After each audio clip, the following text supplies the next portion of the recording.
soy monje, tengo 37 años.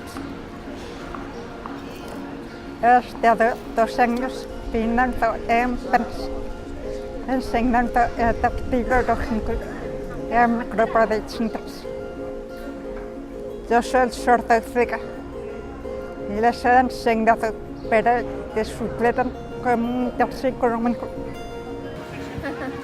Mónica se comunica a través del dactilológico en palma. Ella la información la recibe a través de su palma de la mano con el dactilológico, que es deletrear palabra por palabra. Y ella se expresa en lengua oral, ya sea en catalán o en castellano.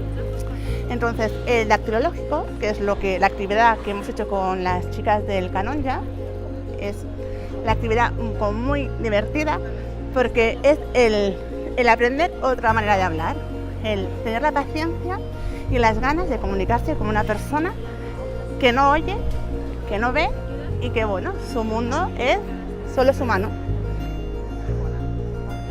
Ens hem rigut, ens hem divertit i hem fet moltes coses.